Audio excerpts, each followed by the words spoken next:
And every man has this dream on his heart, believing that somewhere there is a peak that if he only climbed it, the great treasure of all of life would be there for him. Every man has this.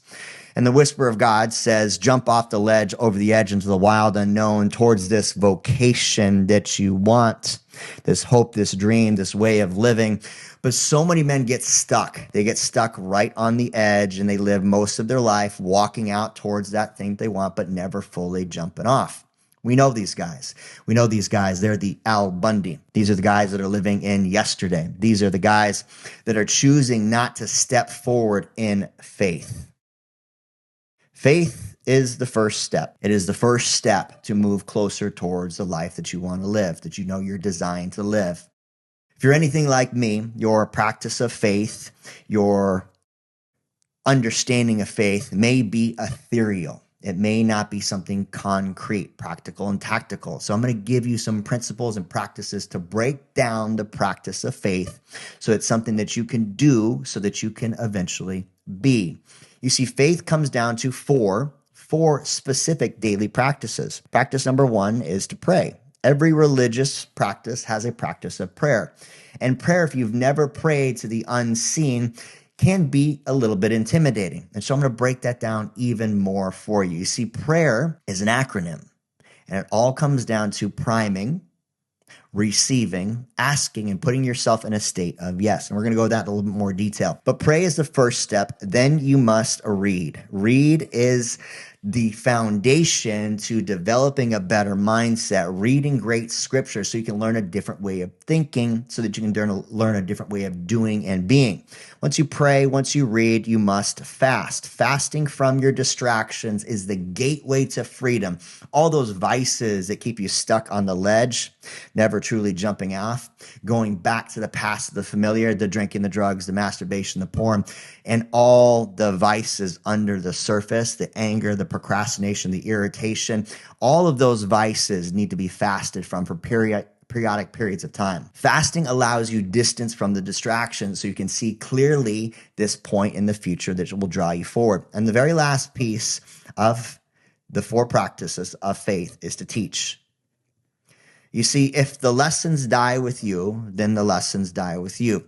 Teaching bridges the gap where we realize that all learning is all about giving, where the teacher and the student come together in a symbiotic relationship to truly help heal and to truly help lift us up. This is the foundation of faith. These four, core four, give you vision. If you were to spend 15 minutes in each of these practices, praying, reading scripture, fasting, and knowing what specifically you need to distance from, and teaching, preaching, and sharing the message with others, you would develop vision. Vision is the first step to break you away from the ledge of vices. Vision points the way to the life that you want to live. If you don't have a roadmap, how will you ever know if you're in heaven? Your second piece is family. You see, you need allies and alliances as you make this journey across towards the vocation that you want. Your faith gets you off the ledge, and your family keeps you on the journey. Family, again, breaks down to four principles, four practices that you must master, and they are deepened as you practice your faith. Practice number one is to love.